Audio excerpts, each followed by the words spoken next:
Break के बाद स्वागत है आपका। आइए आज के लिए इंपॉर्टेंट ट्रेडिंग कॉल्स आपके सामने रख देते हैं। 10 दमदार ट्रेडिंग कॉल्स जहां पर इंट्राडे पर्सपेक्टिव के लिहाज से आप ट्रेड लेकर चल सकते हैं। शुरुआत एंजल 1 की कॉल से करते हैं। अपोलो हॉस्पिटल और कोल इंडिया दोनों पर ही खरीदारी के मौके। कल आखिरी कुछ मिनटों में हमने देखा था कोल इंडिया में निचले स्तरों से अच्छी रिकवरी आती हुई नजर आई थी और अपोलो हॉस्पिटल का स्टॉक भी ट्रेड करता हुआ। In fact hospitals, pharma, diagnostic, health care पर लगातार हम फोकस भी कर रहे हैं। अपोलो हॉस्पिटल खरीदारी के मौके बनते हुए 4324 के टारगेट्स को यहां पर ध्यान में रखकर आप चल सकते हैं। खरीदारी यहां पर की जा सकती है। एंजल 1 का मानना है कि कोल इंडिया में 207 तक के टारगेट्स देखे जा सकते हैं। कल के सेशन में मजबूती थी और आज भी मजबूती कायम रहने का अनुमान यहां पर। आनंद राठी की तरफ से बर्जर पेंट्स और डॉक्टर लाल पैथलैब दोनों पर ही कॉल्स आती हुई। कॉल्स दोनों ही खरीदारी की हैं। बर्जर पेंट्स पर खरीदारी के मौके 615 के टारगेट्स को आप ध्यान में रखें। पेंट स्टॉक्स लगातार इन दिनों फोकस में भी हैं और डॉक्टर लाल पैथलैब में 2180 के टारगेट्स को ध्यान में रखते हुए खरीदारी के मौके बनते हुए दिख सकते हैं। स्वास्थ्य की तरफ से दो कॉल्स आई हैं, पीआई इंडस्ट्रीज और बीएचईएल पर खरीदारी के मौके। यहाँ पर टारगेट जो है 55-56 के मानकर चले। स्टॉप लॉस आपको लगाना होगा 52 रुपए का और 80 पैसे का। और यहाँ पर अगर देखें करीब 2% की तेजी के साथ बीएचईएल के स्टॉक में हमने अच्छी मूवमेंट कल देखी थी। मजबूती के साथ स्टॉक स्पेसिफिक मूव यहाँ पर नजर आई थी। पीआई इंडस्ट्री में भी 3000 का स्टॉप लॉस मेंटेन किया जा सकता है। 3175 के टारगेट्स को ध्यान में रखते हुए खरीदारी की राह यहाँ पर आती हुई। रिलायंस की तरफ से पीएफसी और साथ ही टाटा स्टील दोनों पर खरीदारी के मौके यहां पर बनते हुए नजर आ रहे हैं। रिलायंस सिक्योरिटीज का मानना है कि 118 के टारगेट्स पीएफसी में आप मानकर चल सकते हैं। एक स्टॉप लॉस जरूर लगाइए यहां पर 110 का और पीएफसी पावर फाइनेंस कॉर्पोरेशन को खरीदा जा सकता है on intraday levels. Tata steel पर खरीदारी के मौके 944 के टारगेट्स को मानकर चले। मेटल पैक पर हम लगातार एक्शन इन दिनों देख रहे हैं। 989 के टारगेट्स को ध्यान में रखते हुए एक स्टॉप लॉस मेंटेन कर यहाँ पर भी खरीदारी की राय। तो तमाम कॉल्स जितनी भी हमारे पास आज आई हैं सारी की सारी खरीदारी की तरफ, विच इटसेल्फ इज एन इंडिकेशन कि आज स्टॉक स्पेसिफिक मूव्स कई सारी देखने को मिलेंगे और इन तमाम स्टॉक्स पर ऑन पॉजिटिव रडार आप ध्यान रखकर चल सकते हैं। लेकिन आइए अब समझ लेते हैं कि कल का ट्रेडिंग सेशन कैसा दिखा, कल कौन से ट्रेंडिंग स्टॉक्स थे, आज के लिए इंपॉर्टेंट ट्रिगर्स क्या होंगे, सब कुछ एक एक कर बताने के लिए सौमित हमारे साथ जुड़ गए हैं। गुड मॉर्निंग सौमित, बताएं। Good morning. अगर कल की बात करें तो निफ्टी में करीब 90 पॉइंट्स का फॉल देखने को मिला था और बट क्लोजिंग जो हुई थी वो फिर भी 16,600 लेवल के ऊपर हुई थी। एमएनएम और रिलायंस टॉप लूजर थे कल के ट्रेड में। निफ्टी की अगर हम बात करें तो 6 दिनों से लगातार ये इंडेक्स गेन किया जा रहा था बट कल के ट्रेड में नेगेटिव क्लोजिंग के साथ बंद हुआ। निफ्टी बैंक इंडेक्स में अगर हम देखें तो उसमें भी करीब 300 पॉइंट्स का फॉल देखने को मिला था और निफ्टी बैंक इंडेक्स भी पिछले 6 दिनों से लगातार गेन किया जा रहा था बट कल के ट्रेड में नेगेटिव क्लोजिंग के साथ बंद हुआ।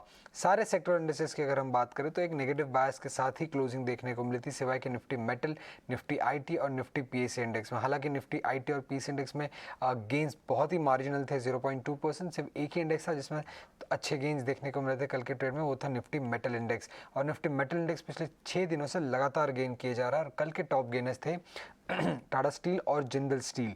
लूजर साइड में अगर हम देखते हैं तो निफ्टी ऑटो इंडेक्स में जो पिछले 2 दिनों से गेन किया जा रहा था कल के ट्रेड में नेगेटिव क्लोजिंग के साथ बंद हुआ और कल की जो फॉल थी वो सबसे बड़ी फॉल थी जून 16 से लेके अब तक। निफ्टी फार्मा इंडेक्स में भी 1% का दबाव देखने को मिला था कल के ट्रेड में और सिमिलरली निफ्टी एनर्जी इंडेक्स में भी दबाव था रिलायंस इंडस्ट्रीज की वजह से। अब निफ्टी 50 स्टॉक्स की अगर हम बात करते हैं तो एमएनएम टॉप लूजर थे। रिलायंस इंडस्ट्रीज में डिक्लाइन देखने को मिला था क्योंकि Q1 के जो नंबर्स थे वो एनालिस्ट एस्टिमेट से काफ़ी ख़राब आए थे। उसके अलावा हम देखें तो एक ऑटो स्टॉक्स पे भी दबाव बना था। मारुति सुजुकी, आयशर दोनों ही स्टॉक 2% से नीचे ट्रेड कर रहे थे। ओएनजीसी की अगर हम बात करें तो उसमें थोड़ी बहुत वीकनेस थी क्योंकि क्रूड प्राइसेस में करेक्शन देखने को मिली। और गेनर साइड में अगर हम देखते हैं तो Tata steel ahead of the numbers अच्छा खासा अपमूव देखने को मिला था। हिंडाल्को में गेन्स तब से देखने को मिल रहे हैं जब से अल्कोआ के नंबर्स काफ़ी स्ट्रॉन्ग आए। उसके अलावा अगर हम देखें तो इंडसइंड बैंक, कोल इंडिया और अपोलो हॉस्पिटल्स में भी करीब 1.5 से 2% के गेन्स कल के ट्रेड में देखने को मिले थे। ओके समित, ये भी बताएं ट्रेंडिंग स्टॉक्स कौन से होंगे, कौन से स्टॉक स्पेसिफिक मूव्स पर आज नजर रखनी चाहिए। कल के ट्रेड में नवीन फ्लोरिन काफ़ी बस कर रहा था। जून क्वार्टर के नंबर्स काफ़ी स्ट्रॉन्ग आए थे कंपनी के। उसके अलावा अगर हम देखें तो महिंद्रा सीआई भी Q2 CY22 नंबर्स के दम पे, जून क्वार्टर एंडेड के नंबर्स के दम पे काफ़ी बस कर रहा था ट्रेड में। कंपनी का जो नेट प्रॉफिट था वो 40% राइज हुआ था ऑन YOY बेसिस।